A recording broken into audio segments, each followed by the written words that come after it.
Komið þið sæl. Ég vil bjóða okkur velkomin á 201. fund í sveitarstjórn Dalabyggðar og óska sveitarstjórnarmönnum gleðilegs nýs árs og jafnframt öllum öðrum sem að hlusta á þennan fund.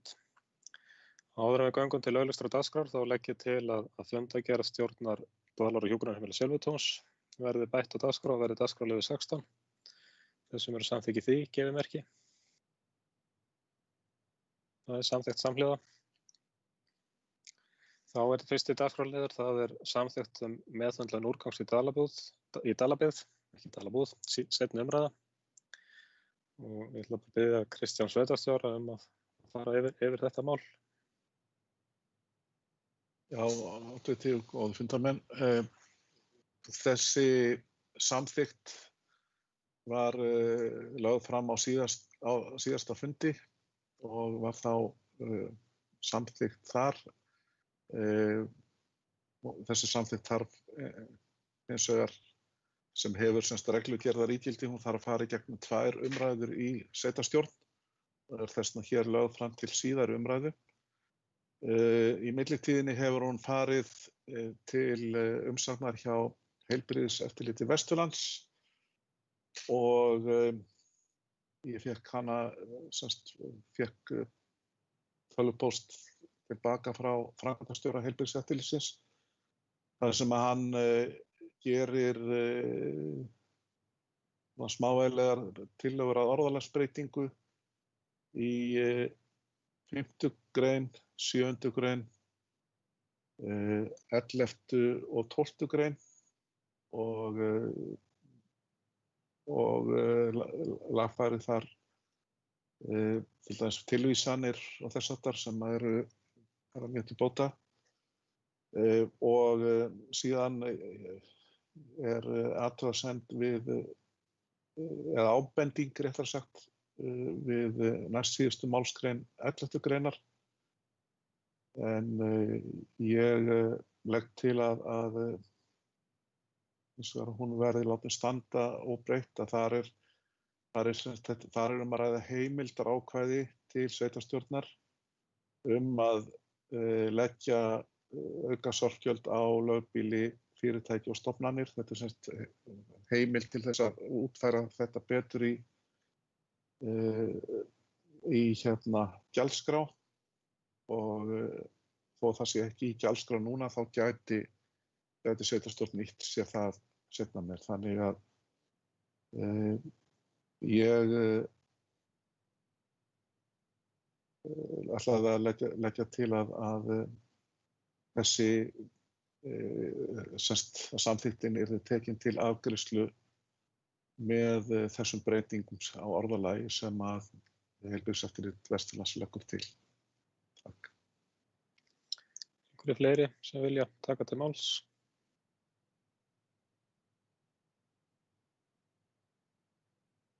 Það kveður sér engin ljós, þá bara gerir ég hér. Anna, gjörðu svo vel. Vilt þú?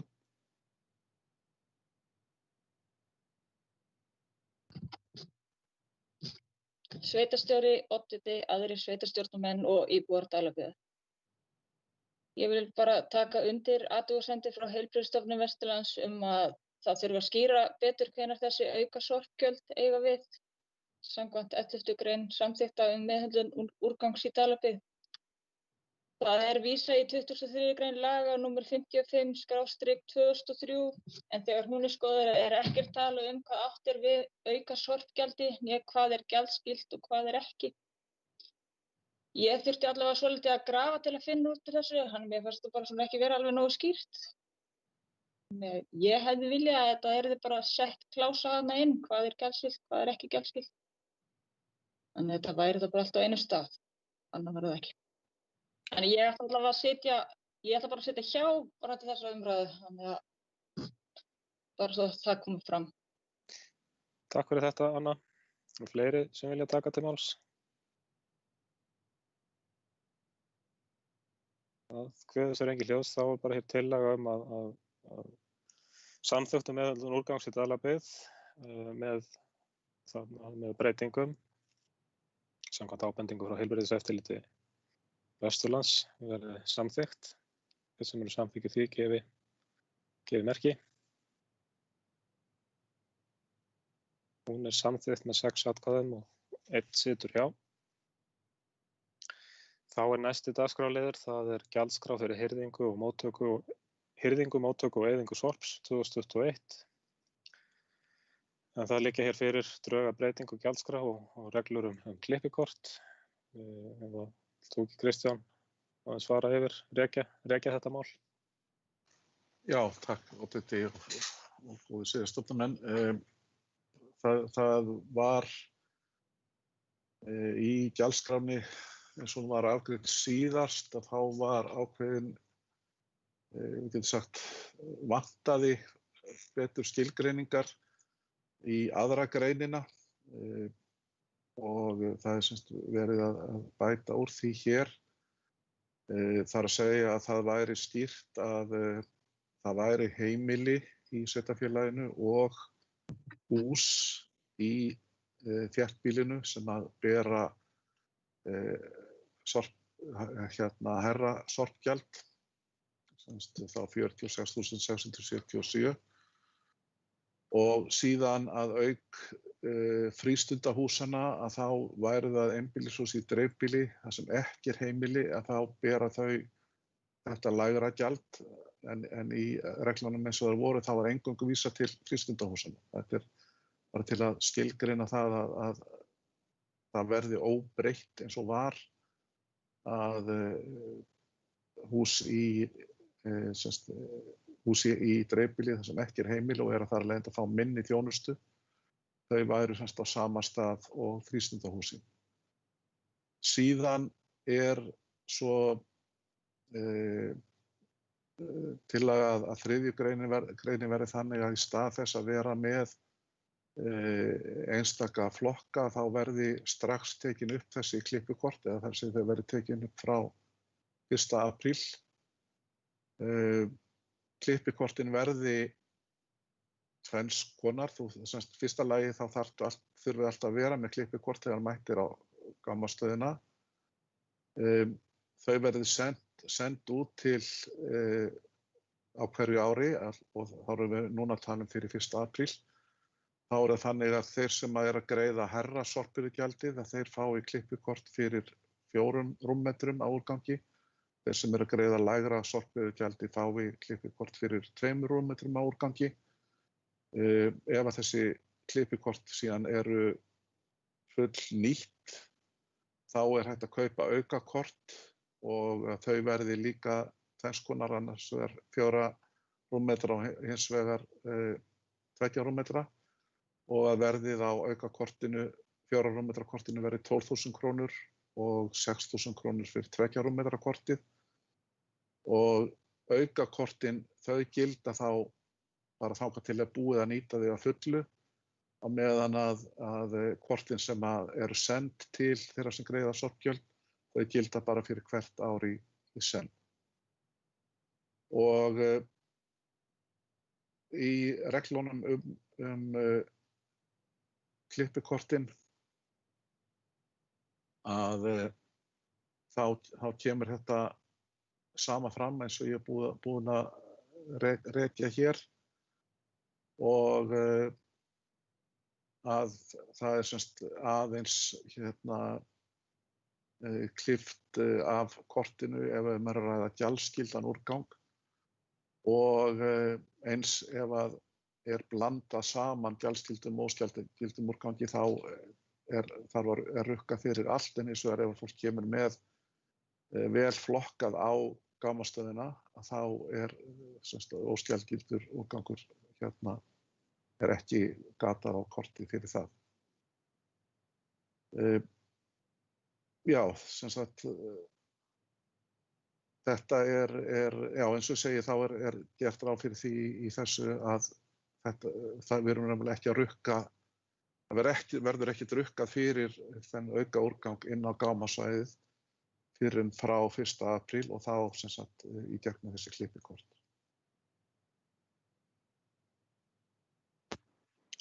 Takk fyrir þetta, Kristján. Fleiri sem vilja taka til máls varðandi þetta atriði? Anna, gjörðu svo vel.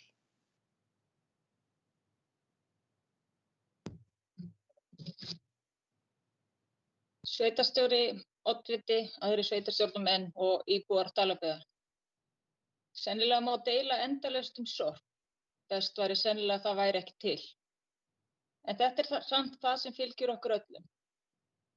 Ég óttast að við séum á hraðri niðurleið hvað varðar þjónustu íbúa í dreifbýli hvað varðar losun og sorpi. Vissulega getur verið þægindi við það að losa sorpi í tunnuna sína við húsveginn sinn og sennilega bara vonandi heilmikil þægindi við það. En sorpbíllinn þarf þá að komast til að losa tunnuna.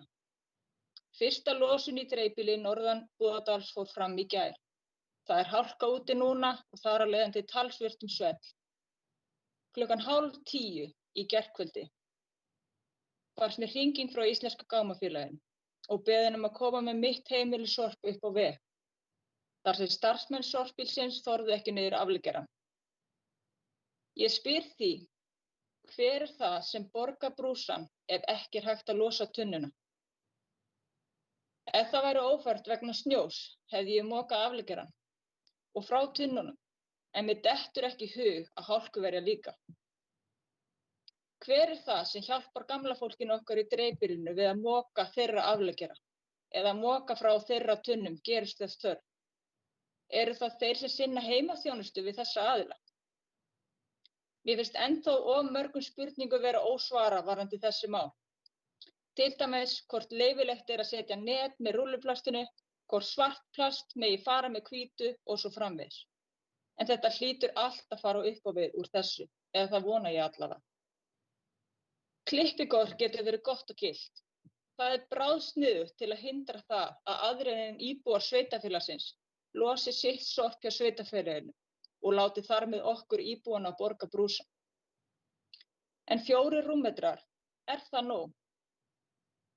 Það er kannski nóg fyrir venjulegt heimili sem mætir með múrbrotið af flísunum sem það reif niður úr baðherberginu eða ónýta hægindastólinn, brotna barnarúmið og úr sér gengna teppið sem var á stofugólfinu.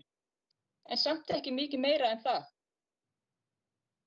Fólk sem býr í dreifbýlinu og fyrirtæki samfélagsins þurfa öll að koma með þennan sama úrgang, en þá er líka allt hitt eftir.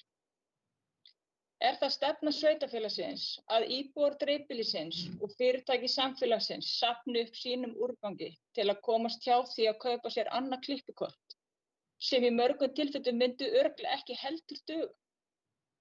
Einn sturtuvagn af timbri gæti náð 8 rúmmetrum. Einn sturtuvagn á ónýtu girðingarefni gæti náð 8 rúmmetrum. Þarna eru því komnir 16 rúmmetrar af úrgangi og þar af leiðandi auka kostnaður upp á 48.000 krónur fyrir lögbýli. Ég óttast það hreinlega að fólk veigri sig við að fara með þetta á flokkunarstöð. Það hefur reynst íbúum dreifbýlisins vel að fá flokkunargáma fyrir brotajárn og timbur nær sér, líkt og verið hefur undanfarin ár einu sinni á ári. Það hefur skilað miklum árangri í hreinsunarátaki í sveitum og þetta er kærkomin þjónusta við íbúa dreifbýlisins. Við búum mislangt frá flokkunarstöð og þar af leiðandi verðum við misdugleg að nýta okkur hana. Íbúar þéttbýlisins muni geta farið með heilu kerrurnar af garðaúrgangi og jarðvegi án alls endurgjalds. Þessi úrgangur kemur ekki úr sveitunum. Það eitt er víst. Og er því ekki bara sanngjarnt að við komum með okkar timbur? Timbur verður að jarðvegsúrgangi með tímanum. Mér finnst þurfa að endurskoða þetta aðeins og ég skora á íbúa dreifbýlisins til að láta í sér heyra varðandi þetta. Því þetta er ekkert annað en afturför við okkar þjónustu.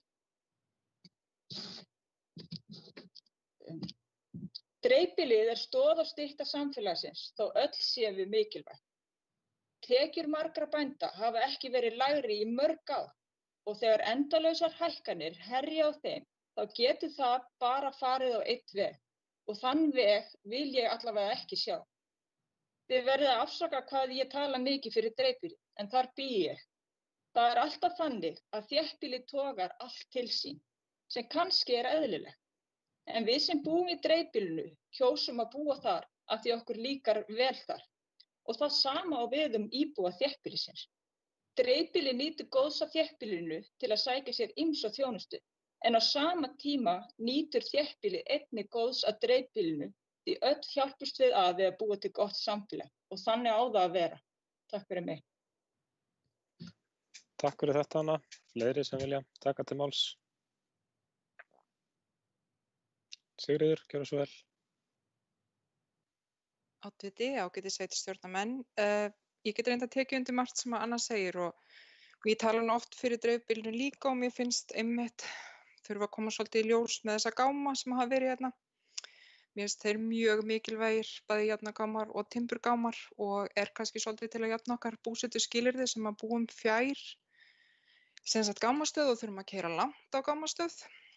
Annað sem langar aðeins að svona hnykkja á mig klippikortið að mér finnst svona stundum pínu óljóst eða svona eins og það sé blanda svolítið saman með gjaldfrjálsan úrgang fyrir heimili.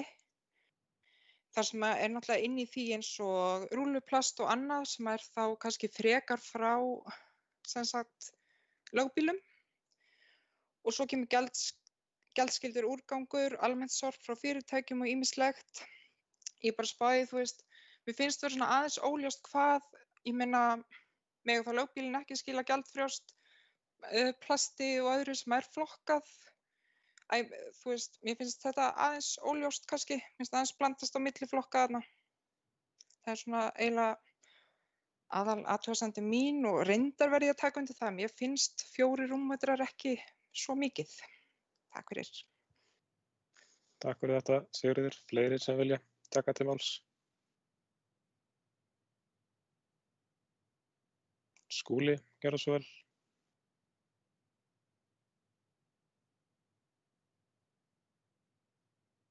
Nú heyrist ekkert í þér, Skúli.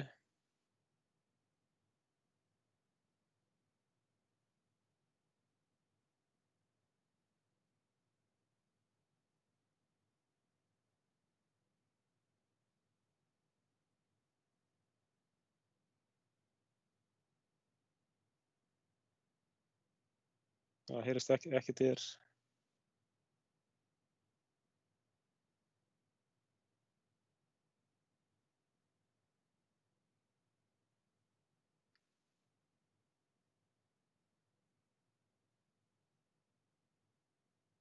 Skúli ætlar að tala síðar. Kannski prófar að tengja stútafund og aftur inn á hann ef það er einhver vandamál með tengingu og hljóði. Ég ætla bara að bæta aðeins við þetta og ég vil bara þakka fyrir ábendingar ykkar, Sigríður og Anna. Ég veit að sumir, og ég skil alveg þau sjónarmið að sumir telji þetta vera þjónustuskerðingu.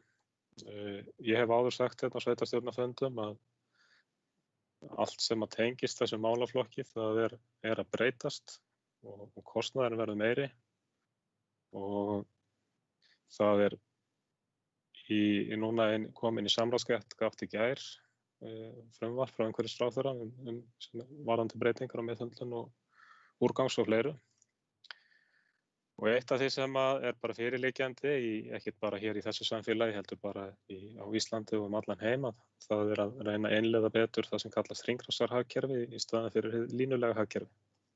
Að reyna að endurnýta allt sem hægt er að endurnýta. Það kallar á mikla breytingar í þessum úrgangsmálum. Og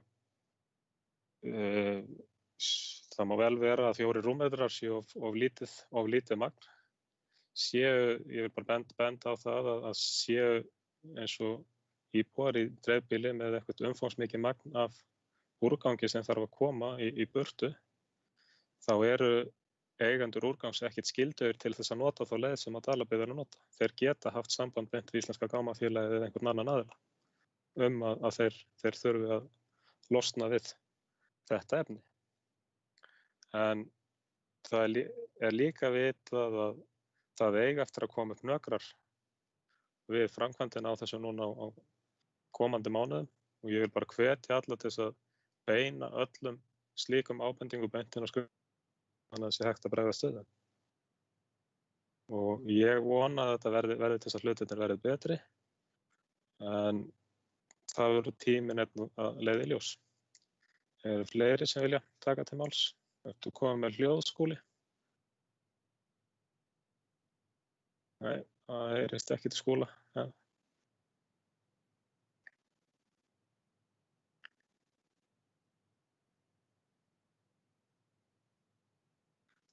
Gefa Skúla tækifæri að tengjast aftur inn.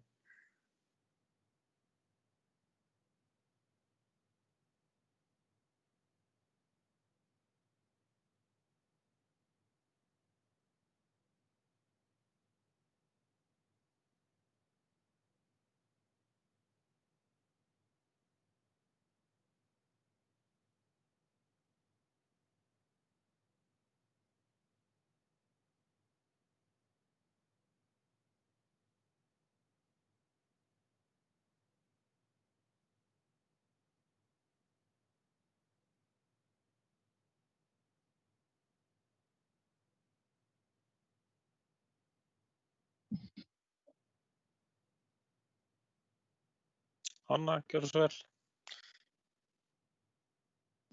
Já, bara meðan við bíðum eftir honum þá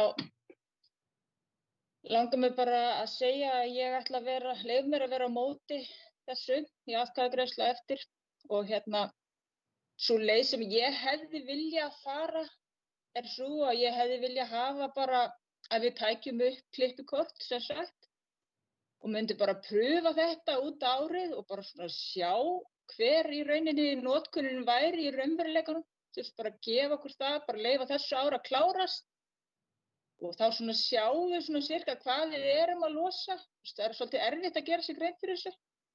Þannig, ég hefði viljað sjá þá leið og geta það bara tekið ákvörðun, á næsta ári þá hvort við ætlum að fara að skella á gjaldi fyrir aukakort.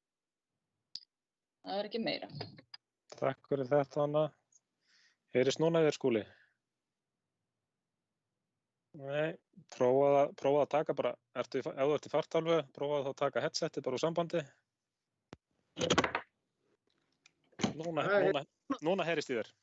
Ok. Oddviti sveitarstjórnarmenn, ég vil bara þakka fyrir þessar ábendingar sem hafa komið varðandi þessi sorphirðumál. Ég er kannski búinn að vinna aðeins í þessu, vera að undirbúa þetta og hafði kannski einhvern tíma til að þetta yrði farin þessi leið að safna sorpi í sveitunum, sem ég held að sé framfaraskref. Og ég vil kannski bara benda fólki á sem að á mikið rusl heima hjá sér að nýta tíma fram að 1. apríl til að losa sig við það. Svo hef ég trú á að við munum ábyggilega sjá þessa gáma til að sveita á vorin þegar við erum að taka til. Við getum allavega að tala fyrir því og vona að þeir verði bara áfram þannig að við getum nýtt þá til eins ídrasta. Takk fyrir. Takk fyrir þetta, Skúli. Ég eru fleiri sem vilja taka til máls.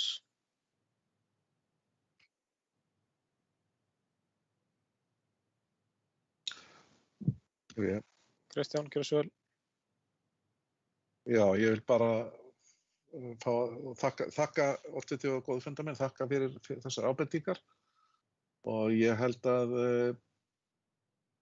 bara alveg eins og við þurfum núna og eru núna þurfum að breyta á orðalagi í fyrstu málsgreininni bara vegna þess að þessar breytingar þýða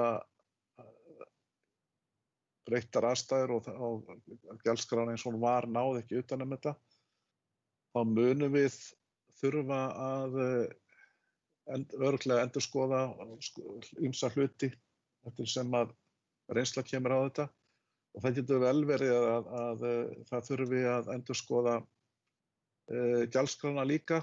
Það er alveg hægt að gera það vegna þess að raunverulega það eina sem er ekki hægt með góðu móti að endurskoða er þessi föstu sorpgjöld vegna þess að þau verða innheimt með fasteignagjöldunum en ef að eins og það kemur í ljós á árinu að reynslan sýndi að það gengi ekki upp framkvæmdin á gámastöðinni þá var ekki til fyrirstöðu að breyta því á árinu.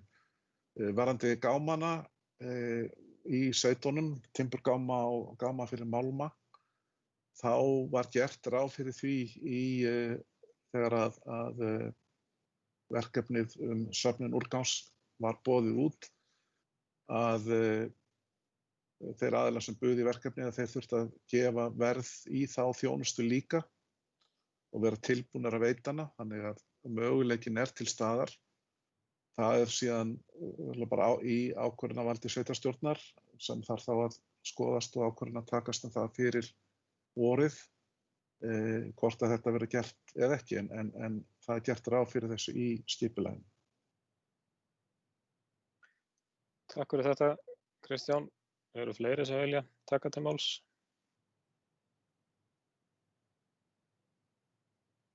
Það biður enginn orðið. Þá bara ber ég hér upp tillögu greiðum atkvæði breytingu á gjaldskrár og reglur klippikort, þeir sem eru samþykkir þessu gefi merki. Þeir sem eru á móti og þeir sem sitja hjá. Það eru tillagan samþykkt þá með 5 atkvæðum, 1 á móti og 1 situr hjá. Þá næst dagskrárliður númer 3, það samningur áfangastaðastofu, en þetta mál sem kemur frá Samtökum sveitarfélaga á Vesturlandi. Stjórn SSF kallar eftir heimild frá aðildarsveitarfélaginu til þess að undirrita samning áfangastaðastofu án þess að boða til sérstaks fundar fulltrúa aðildarsveitarfélagana, samanber 7. grein laga SSF. En það sem að ég nú stjórnarmaður eða fulltrúi Dalabyggðar í stjórn SSF, þá snýr þetta að því að það sem einu sinni hét Markaðsstofa Vesturlands, að hún heyrir núna undir starfsemi SSF og þetta eru ekki nein meiri útgjöld fyrir SSF heldur en á voru áður. Það snýr bara að því að veita heimild til að undirrita þennan samning að þeir peningar sem að framlög sem runnu áður til Markaðsstofunar renni til SSF. En er einhver sem vilja ræða þetta mál?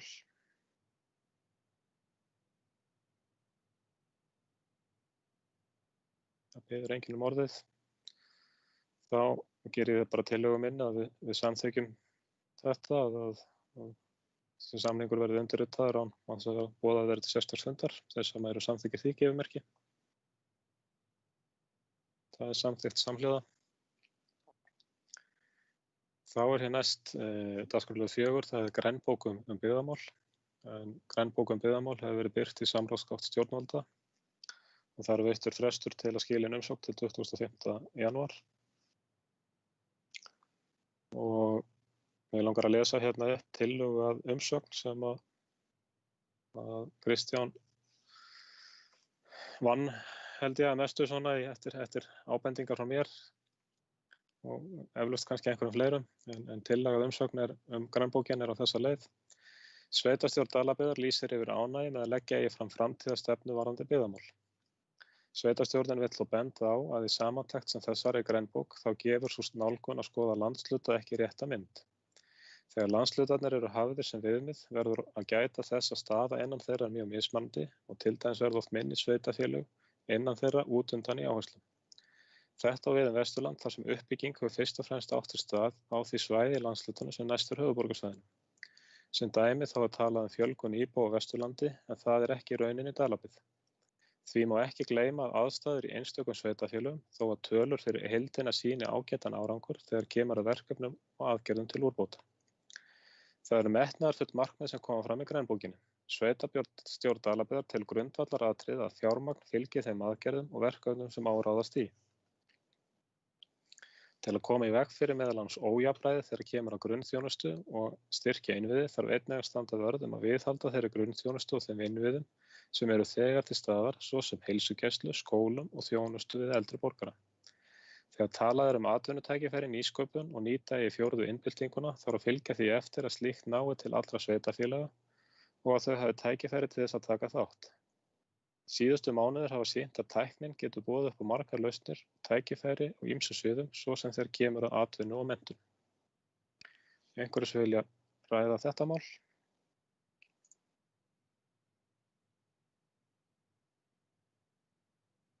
Það biður enginn orðið. Þá bara greiðum við atkvæði þessa tillögu eða þessa umsögn. Hvort þeir sem eru samþykkið þessari umsögn fyrir hönd Dalabyggðar gefi merki. Hún samþykkt samhljóða. Tengjast aftur þeim á fundamannagáttina. En þá næsta mál á dagskrá frumvarp til laga hálendisþjóðgarð. En þetta mál var sem sagt fyrst á dagskrá byggðarráðs og sú umsókn fór síðan til umhverfis- og skipulagsnefndar og á fundi umhverfis- og skipulagsnefndar var tekið vel í þessa umsögn og lagt til orðalagi aðeins breytt varðandi eitt atriði. Ég ætla að lesa hérna bara upp umsögnina eins og hún lítur út núna. Umsögn sveitarfélagsins Dalabyggðar frumvarp til laga hálendisþjóðgarð, 369. mál. Í 4. málsgrein 3. greinar sveitarstjórnarlaga nr. 138/2011 segir að lögin byggist á þeim forsendum að afskipti annarra stjórnvalda á málefnum sveitarfélaganna taki ávallt mið af sjálfstjórn sveitarfélaga samkvæmt stjórnarskrá og sáttmála Evrópuráðsins sjálfstjórn sveitarfélaga.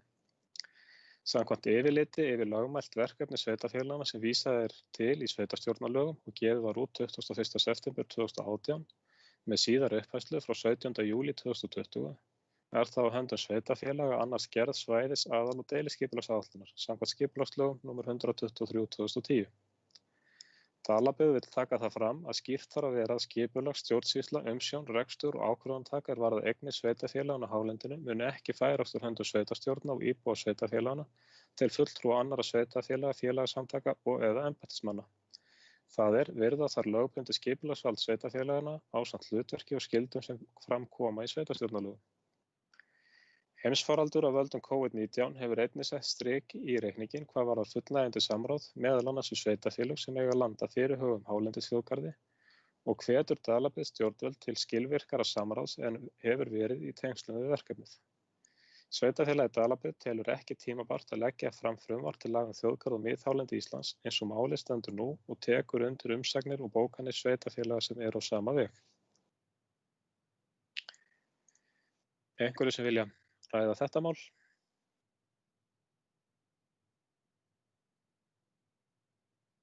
Mig langar að bæta við þetta að ég stend að þessari umsögn og mun samþykkja hana sjálfur en með vísan eins og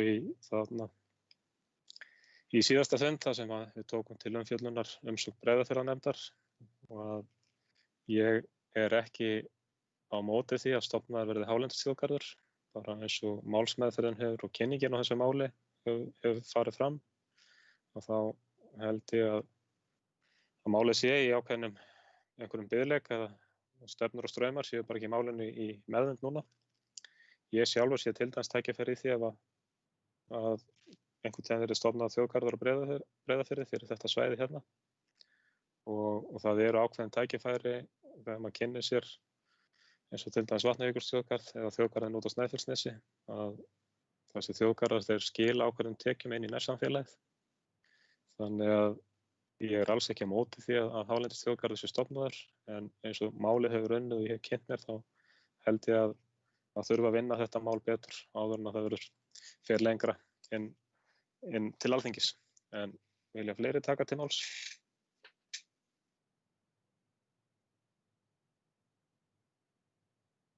Svo virðist ekki vera, en þeir sem eru samþykkir þessar umsögnum hálendisþjóðgarð gefur merki. Hún samþykkt samhljóða. Þá næst dagskrárlið 6, það samstarfssamningur við félag eldri borgara í Dalabyggð og Reykhólahreppi 2021-2023. Það liggur hér fyrir bara endurnýja samningur og kannski bara biðja Kristján að fara yfir hvaða breyting á þessum samningi frá fyrir samningi. Já, takk, góði fundarmenn. Það sem eins og kom fram hjá oddvita, þá sjálfsagt bara þarna endurnýja fyrirkomulag sem hefur verið á undanförnum árum. Reyndar var ekki í gildi samningur á síðastliðnu ári en hafði verið í gildi 3 ár þar á undan. Í þessum samningi gert ráð fyrir starfsstyrk að upphæð 300.000. Það svo upphæð sem gert ráð fyrir í fjárhagsáætlun ársins 2021. Þannig að samningurinn í samræmi við hana. Það sem hins vegar kemur þann til viðbótar að það frá því áður, það ekki verið að festa þessa 300.000 króna fjárhæð til lengri tíma heldur en 1 árs. Heldur kemur fram að þetta háð fjárhagsáætlun, þannig að í fjárhagsáætlun fyrir næsta ár 22 að þá gæti sveitarstjórn ákveðið að hækka þessu upphæð eða lækka þessu upphæð. Þetta raunverulega það fyrirkomulag sem eðlilegt í svona samningum að það sé ekki verið að binda svona styrki til margra ára en það hins vegar væri ekki hægt að hafa engan styrk. Það raunverulega búið að samþykkja að það sé styrkur en með einhverju tilteknu upphæð og síðan svo verið að skýra bara skýr upphæð á hvað óbeinir styrkir eru sem semst aðstaða og fleira sem að eldri borgara getur átt kost á hjá sveitarfélaginu og skýrt í hvaða forgangsröð það og þess að þannig að en í grundvallaratriðum vel bara verið að halda áfram með óbreytt fyrirkomulag eins og það hefur verið undanfarin ár. Takk fyrir þetta, Kristján. Eru fleiri sem vilja taka til máls varðandi þetta atriði?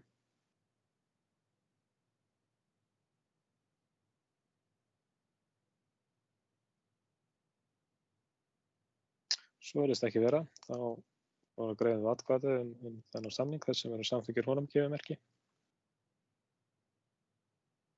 Hann samþykktur samhljóða. Þá næst dagskrárliður 7, það ósk breyting á stærð og mörkun á frístundalóð í Sælingsdal. Þetta mál sem var tekið fyrir á fundi umhverfis skipulagsnefndar 8. janúar síðastliðinn og skipulagsnefnd samþykkti erindi svo fremið að skipulagið standist gildandi aðalskipulag og skipulagsfulltrúa var falið að ganga úr skuggum að svo sé. Einhverjir þú taka til máls, Kristján, með hendi á lofti? Já, takk. Oddviti, góða fundamenn. Já, ég vildi bara skýra frá því að í samræmi við bókun umhverfis skipulagsnefndar þá skipulagsfulltrúi búinn að fara yfir þetta, hvort að þessi breyting sem þarna er að fara fram á standist gildandi aðalskipulag og niðurstaðan að svo sé, þannig að það engin fyrirvarar hvað það varðar. Takk fyrir þetta, Kristján. Eru fleiri sem vilja taka til máls? Svo virðist ekki vera, þá verði hérna undir atkvæði eða það að sveitarstjórn samþykki þetta erindi. Þeir sem eru samþykki því gefi merki. Þeir sem eru á móti. Siturðu hjá, Pálmi? Nei. Siturðu hjá eða ætlar að samþykkja?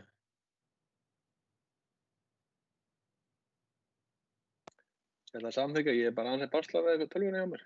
Ok, þá til hann samþykkt samhljóða. Þá næst dagskrárliður 8. Það Ytrafell, óveruleg breyting á deiliskipulagi. Þetta mál sem hefur komið fyrir nokkra fundi umhverfis skipulagsnefndar og var síðast tekið fyrir á fundi umhverfis skipulagsnefndar síðasta föstudag, 8. janúar.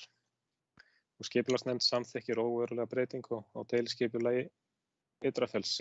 Einhverju sem vilja ræða þetta mál sérstaklega? Svo virðist ekki vera, þá var að leggja til að upp að sveitarstjórn staðfesti þessa ákvörðun umhverfis skipulagsnefndar að óveruleg breyting á deiliskipulagi Ytrafells. Þeir sem samþykki því gefið merki. Það samþykkt samhljóða.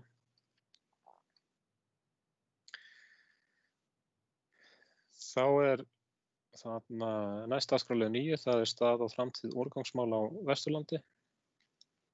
Þetta mál sem var líka tekið fyrir á fundi umhverfis skipulagsnefndar síðasta föstudag. Og byggðarráð, þetta kom fyrst fyrir byggðarráð sem vísaði erindinu til umhverfis skipulagsnefndar og umhverfis skipulagsnefnd bara bókaði og hún fagnaði skýrslunni og gerði ekki athugasemdir við hana. En spurning hvort það séu hér einhverju sem vilja ræða þessa skýrslu eitthvað sérstaklega.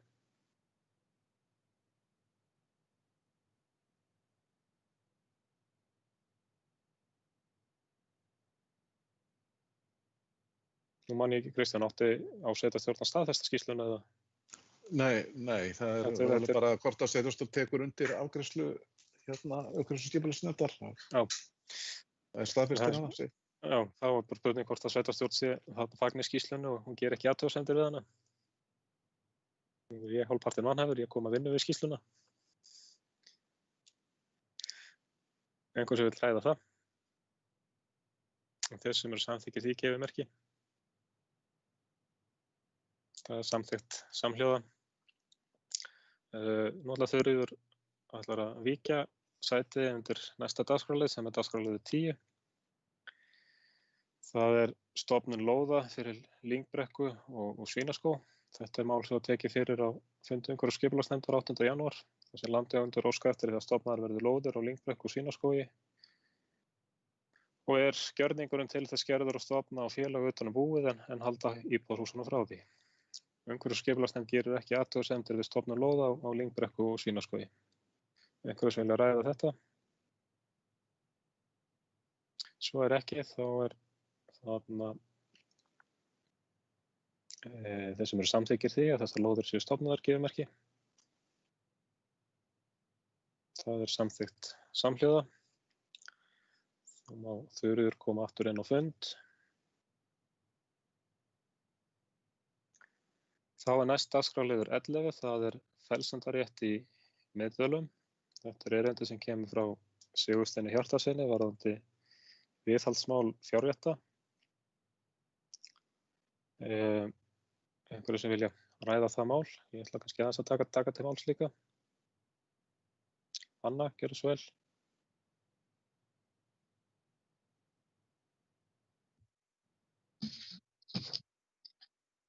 Sveitarstjóri, oddviti, aðrir sveitarstjórnarmenn og íbúar Dalabyggðar. Ég ætla að taka undir orð Sigursteinar í Hundadal. Sjálf hef ég starfað í fjallskilanefnd í áratugi og það er alveg sama hversu oft hlutirnir eru bókaðir að það gerist lítið sem ekkert. Ef einhvert viðhaldi er, þá er því sinnt rétt fyrir réttardag og það bara einhvert smáræði. Það er mjög dýrt fyrir sveitarfélagið að láta alla hluti fara þannig að allt eyðileggist. Reglubundið viðhald er nauðsynlegt og flokkast til dæmis múrviðgerðir og málningavinna undir það. Þetta á ekki bara við réttir sveitarfélagsins. Ég get til dæmis nefnt viðhald á félagsheimilum sveitarfélagsins. Til dæmis á Staðarfelli var smíðað fyrir nokkrum árum brunastigi út úr sjálfum salnum. Það hefur aldrei verið borið að hann nein olía til að verja hann fyrir vatni og sól. Hann bíður nú bara eftir að fúna.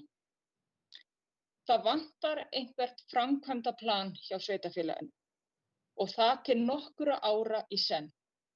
Ég skil vel að það er ekki til endalausir peningar, en þegar maður sér hver sóunin er á verðmætum sveitarfélagsins og hvernig hægt væri að koma í veg fyrir þá sóun, þá ættum við að eiga pening. Við þurfum bara að hugsa fram í tímann og vera skipulögð. Ekki vaða úr einu í annað. Ég skora á byggðarráð til að taka allt verklag varðandi viðhald á fasteignum og öðrum eignum sveitarfélagsins til endurskoðunar og gera aðgerðaplan til næstu 5 ára með tilliti til viðhalds og endurbóta á öllum eignum sveitarfélagsins. Slíkt plan ætti að vera aðgengilegt öllum íbúum sveitarfélagsins. Það er ekki hægt að treysta endalaust á sjálfboðavinnu manna þegar kemur að slíku viðhaldi. Ég get þessu til rökstuðnings sagt ykkur frá því að fjallskilanefnd Hvammsfjarðar var í mörg ár búin að bóka að fúaverja þyrfti skerðingsstaðrétt. En ekkert gerðist fyrr en við sjálf, íbúar Hvammsveitarinnar, máluðum hana í sjálfboðavinnu. Á hverju ári borgum við meira og meira í allskyns gjöld til sveitarfélagsins. Við eigum líka að gera það kröfu að fari sér vel með peningan okkar. Takk fyrir. Takk fyrir þetta, Anna. Fleiri sem vilja taka til máls? Skúli, gjörðu svo vel. Já, oddviti sveitarstjórnarmenn, ég vil bara þakka Annu Bergvindi fyrir þetta. Ég tek þetta alveg til mín sem formaður byggðarráðs og mun taka þetta upp þar. og ég held að þetta sé einmitt bara mjög rökrétt að við skoðum einmitt eignir sveitarfélagsins og hvað þarf að gera við þær. Það er ekki nóg að fara í að framkvæma og byggja nýtt. Það er ekki minna nauðsynlegt að halda við okkar gömlu eignum. Þannig að annað takk fyrir. Fleiri sem vilja taka til máls? Ég sjálfum langar að bæta þetta við þetta. Ég ætla svo bara að leggja til að þessu máli er vísað áfram til byggðarráðs til afgreiðslu. En við líka bara bæta við og bara þakka fyrir þessa ábendingu og annað að það sé gert þetta plan og ég treysti því að Skúli taki það upp inn í byggðarráði. En vandamálið er kannski það að það er ekki til endalausir peningar og við gerð fjárhagsáætlana undanfarin ár þá náttúrulega hefur þessi málaflokkur kannski setið á hakanum vegna þess einfaldlega að það er ekki nægir peningar til og ég held að sé búið að reyna allt sem hægt er en kannski eru einhverjar smjörhólur sem hægt er að bæta ennþá og finna og til að bæta þennan málaflokk. En það er átak að fara til dæmis í viðhald og öllum fjárréttum í sveitarfélaginu og það verður ekki gert á einu ári. En eru fleiri sem vilja taka til máls? Þuríður, gjörðu svo vel. Oddviti og fundamenn, ég geti bara taka undir þetta hjá Önnu, það er margt til í þessu og við erum svo sem í byggðar að höfum verið meira verið að leita að peningum heldur en kannski endilega setja, við erum verið að fylla í alls konar hólur, en ég þurfum endilega að skoða þetta allt saman, Skúli fer í það, tekur þetta upp, takk. Fleiri sem vilja taka til máls? Sigríður? Oddviti, fundamenn.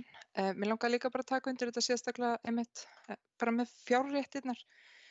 Maður hefur alveg fundið þetta á eigin skinni og maður sér þetta og maður fer í ansi margar réttir hér í Dalabyggð sem skila maður og annað og ég held að þetta sé alveg klárlega málaflokk sem við þurfum að skoða. En maður þekkir líka vinnin og byggðir á því. Þetta er oft snúið en því miður við getum ekki haft lekar fjárréttir. Þannig að ég bara segi já, ég held við þurfum alveg klárlega að skoða þetta fyrir haustið. Takk fyrir. Takk fyrir þetta. Fleiri sem vilja taka til máls? Mig langar að bara skjóta því til Skúla og þeirra sem er í byggðarráði að það eru væntanlega einhverjir peningar í þessum sjálfboðaliðasjóði að ef þeir verði ekki nýttir þá er kjörið að nota þá peninga til viðhalds og fjárréttum. Og umfram allt þarf að setja náttúrulega upp þetta plan þannig að þetta viðhald eigi sér stað áður en að þarf að nota þessi mannvirki sem er náttúrulega bara einu sinni 2 ári sem mannvirkin eru notuð en ekki fara á stað korteri fyrir rétt að gera við. Þetta er eitthvað sem þarf að gerast mikið fyrr. En eru fleiri sem vilja taka til máls? Svo virðist ekki vera, þá bara ber ég hérna upp á tillögu að þessu máli sé vísað áfram til byggðarráðs sem eru samþykkir því gefimerki. Það er samþykkt samhljóða.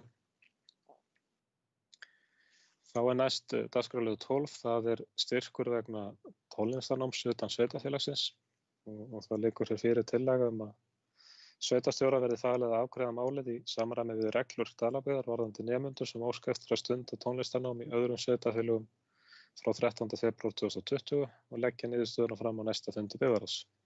Einhverjum sem vilja ræða þetta mál?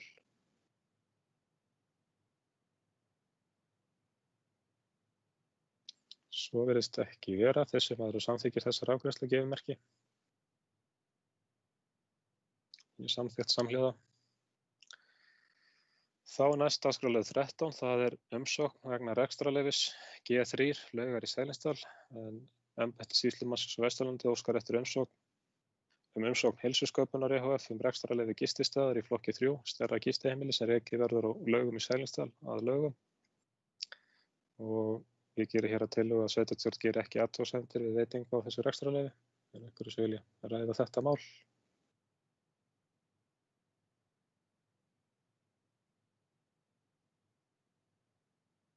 Biður enginn orðið, þá bara greiðum atkvæði þessa tillögu sem eru samþykkir því, gefið merki. Það samþykkt samhljóða. Þá eru næst fundargerðir til staðfestingar. Það fyrst fundargerð byggðarráðs. Einhverju sem vilja ræða þessa fundargerð?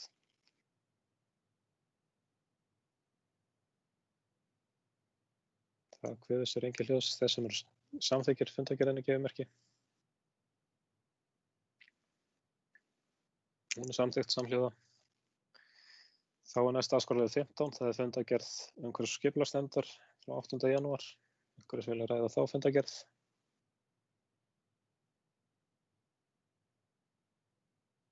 Það er engin orðið þess sem eru samþykkir fundargerðinni gefið merki. Hún samþykkt samhljóða. Þá dagskrárliður 16, það fundargerð stjórnar dvalar- og hjúkrunarheimilis Silfurþórs. Einhverju sem vilja ræða þá fundargerð? Það er engin orðið þess sem eru samþykkir þessari fundargerð gefið merki. Hún samþykkt samhljóða. Þá eru næst fundargerðir til kynningar. Það fyrst fundargerðir Sambands íslenskra sveitarfélaga. Einhverju sem vilja ræða hana? Það biður enginn orðið. Þá næst dagskrárliður 18, það eru fundargerðir stjórnar Bakkahvamms HSES. Einhverju sem vilja ræða þær? Ræða þessa fundargerð frá 14. desember.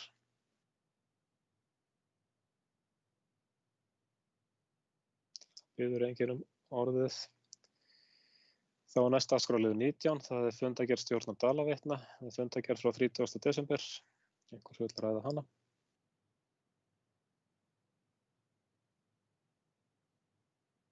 Það biður enginn orðið. Þá næst dagskrárliður 20, það eru fundargerðir Fasteignafélagsins Hvamms frá því fyrir áramót. Það tvær fundargerðir frá 16. desember og 21. desember. Einhverju sem vilja ræða þær?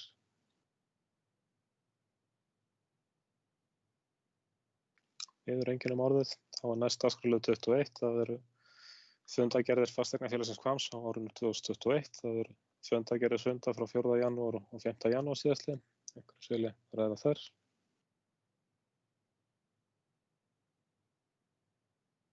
Það biður enginn orðið. Þá dagskrárliður 22. Það fundargerð Brunavarnadala, Reykhólastranda byggðasamlag. Þetta fundargerð frá 18. desember. Einhverju sem vill ræða þá fundargerð?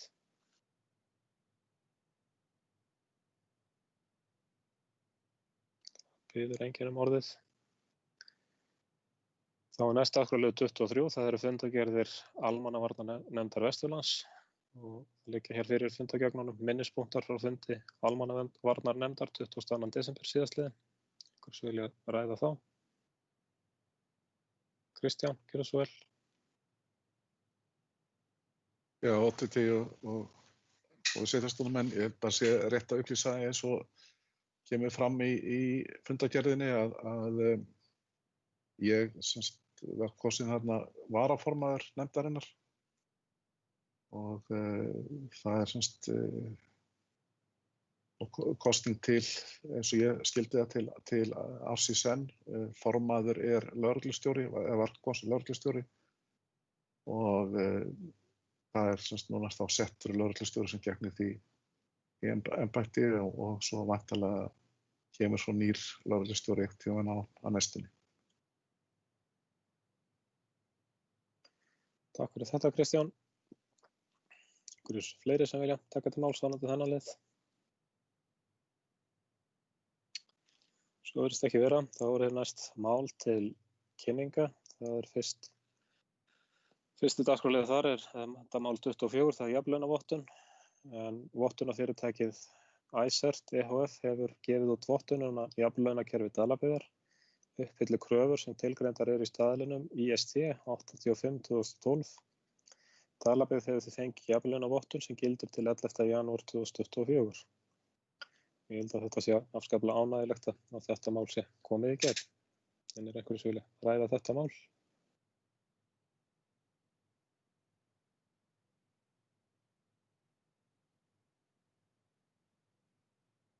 Það biður enginn orðið. Þá næst dagskrárliður 25. Það Laugar í Selsdal, staða framtíð. Það liggur hér fyrir til kynningar, leigusamningur milli þarna við heilsusköpun sem gildir fram í apríl á þessu ári, sem hyggst þarna koma á fót starfsemi í húsnæðinu og lögum. Einhverjir vilja ræða þetta mál? Skúli, gjörðu svo vel. Ódýrðir sveitarstjórnarmenn, ég vil kannski bara fagna því að sé að kveikna ljós á lögum. Það sé ekki myrkur þarna einn veturinn í viðbót. Ég vona að þetta bara verði eitthvað sem að verður svo bara áfram og þeir sýni þannig og það gangi svo vel að þeir bara kannski festi kaup á eignunum og rekið þarna heilsuhótel næstu árin. Takk. Takk fyrir þetta, Skúli. Fleiri sem vilja taka til máls? Það allavega ánægjulegt að það sé kannski að koma starfsemi í allavega hluta byggingana til að byrja með og vonandi að sú starfsemi gangi bara vel í samhliða þeim takmörkunum sem eru á hópamyndunum vegna korónuveiru, sem óhjákvæmilega munu hafa einhver áhrif á þessa starfsemi fyrstu mánuðina. Vilja fleiri taka til máls varðandi þetta? Svo virðist ekki vera. Þá næst dagskrárliður 26. Það sameining sveitarfélaga, skoðun og valkostagreining. Það liggur hér fyrir í fundagögnum minnisblað og kannski rétt að geta þess hér líka að það stefnt á að það verði kynningafundur þetta mál fyrir íbúa eftir hálfan mánuð, 28. janúar næstkomandi. Fleiri sem vilja ræða þetta mál?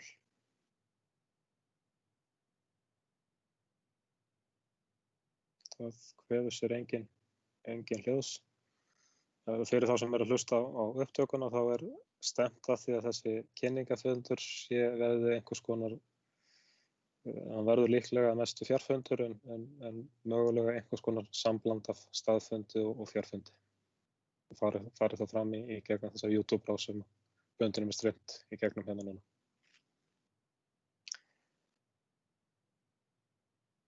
Þá næst dagskrárliður 27, það eru mál frá Alþingi til umsagnar.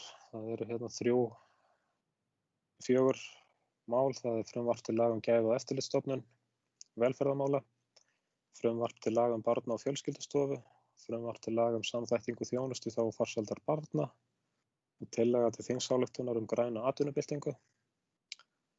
Dalabyggð hefur ekki gert neina formlega umsögn neitt af þessum málum. Spurning hvort að einhver hér telji að þess þurfi. Það kveður sér allavega engin hljóðs. Dagskrárliður 28, það hér mál, það varðar líka umsagnir frá Alþingi, en það frumvarp til laga kosningalög og það fylgir hérna með í fundagögnum umsögn frá kjörstjórn Dalabyggðar, sem ég bara mjög góða umsögn. Einhverjir sem vilja ræða þetta mál frekar?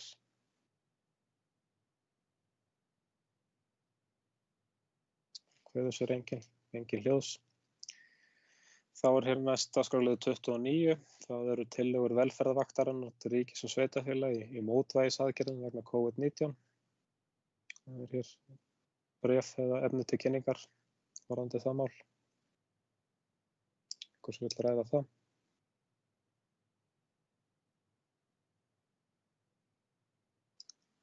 Svo virðist ekki vera. Þá næst dagskrárliður 30. Það brunavarnaráætlun 2021-2026. Einhver sem vill ræða hana?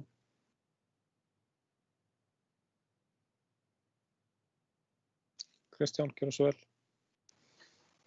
Oddviti, góðu fundarmenn. Já, ég finn bara að þetta fagna því að þessi brunavarnaráætlun sem semst sameiginleg fyrir Dalabyggð, Strandabyggð og Reykhólahrepp sé nú komin fram og hún farin til umsagnar hjá Húsnæðis- og mannvirkjastofnun.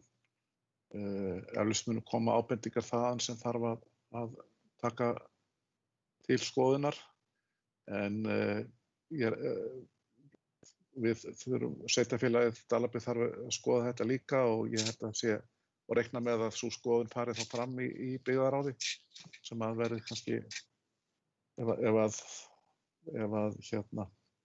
kjörnir fulltrúar telja sig þurfa að gera einhverjar athugasemdir við þetta en náttúrulega má benda á að brunavarnaráætlun er lifandi plagg og þarf stöðugt að vera til endurskoðunar en það er svo mjög mikilvægt að þetta liggi fyrir og því miður er staðan þannig mjög víða á landinu að endurnýjun á brunavarnaráætlunum hefur tekið ansi langa tíma og hún hefur gert það því miður hjá okkur líka en það er gott að þetta komi á þennan stað.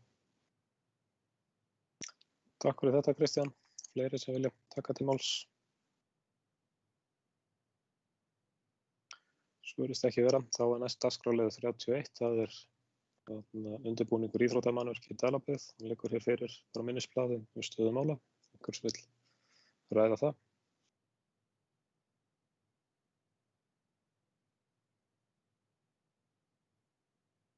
Hverju sér engin hljóðs? Þá er hér næst dagskrárliður 32. Það er vatnaáætlun Íslands 2022-2027.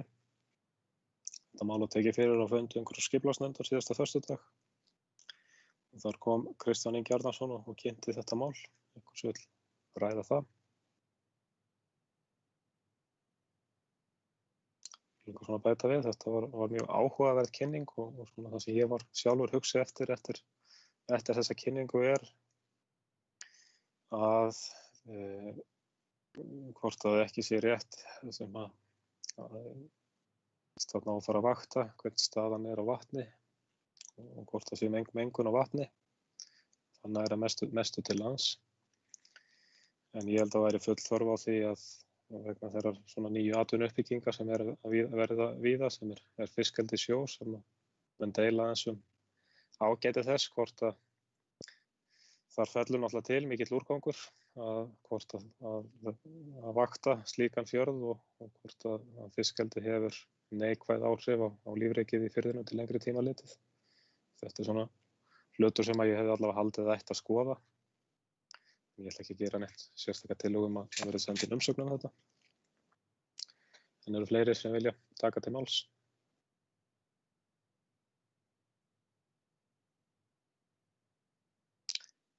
Svo virðist ekki vera, þá er dagskrárliður 33, það er sameiginleg lögreglusamþykkt fyrir sveitarfélögin á Vesturlandi. Þetta er óveruleg breyting á áður samþykktri sameiginlegri lögreglusamþykkt. Einhvers vill ræða þetta mál? Ákveður sér engin hljóðs, þá er hér dagskrárliður 34, það er sorpbirgðadagatal 2021.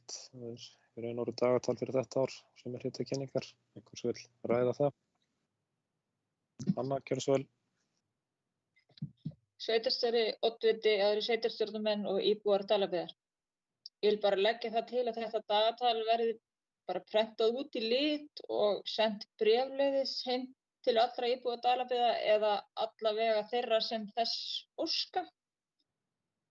Þar sem það er ekki allir íbúar virkir tölvunotendur eða eiga hreinlega bara litaprentara. Og þú veist, ég myndi segja að þetta ætti til dæmis að geta birst bara í Dalapóstinum. Þannig að ég vona að það verði bara tekið til þess. Takk fyrir. Takk fyrir þessa ábendingu, Anna. Fleiri sem vilja taka til máls? Kristján, gjörðu svo vel. Oddviti og sveitarstjórnarmenn, það mun verða sendur út bæklingur þar sem að er farið nákvæmlega ofan í hluti eins og flokkun og þess háttar og ég geri það ráð fyrir því að þetta dagatal verði með þeim bæklingi. En vissulega væri hægt að senda það einmitt í Dalapóstinum líka.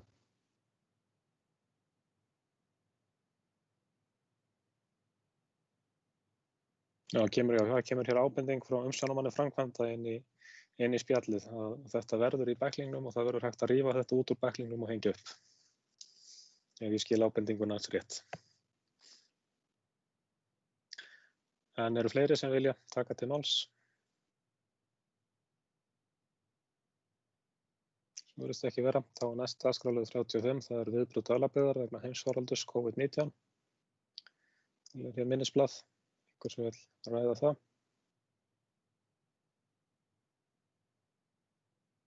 Það biður enginn orðið. Þá er það síðasti dagskrárliður, það er mál nr. 36, það er skýrsla frá sveitarstjóra en það liggur hér fyrir minnisblaðum helstu störf í dagbók sveitarstjóra frá síðasta fundi. Einhverju sem vilja ræða það.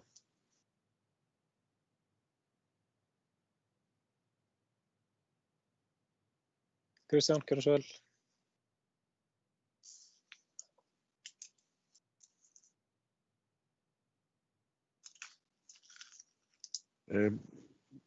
Oddviti góð fundamenn með leyfi oddvita að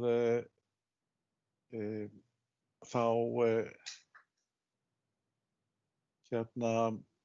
það langar mig að reyndar ekki varðandi þetta en ég má bara varðandi oddvita upplýsa mál sem áður hefur verið rætt að ég held að það hef ekki komið fram að það er semst gert ráð fyrir því, ég veldi við ekki rætt það varðandi gjaldskrána sem vorum að tala undir öðrum gjaldalið, en það er semst vaskur innifalinn í þeim upphæðum sem það er, bara, ég glemdi að láta það koma fram, fyrst afsökunar á þessu, takk, en ekki varðandi þetta minnisblað. Takk fyrir þessa ábendingu, Kristján, gott að þetta kom fram.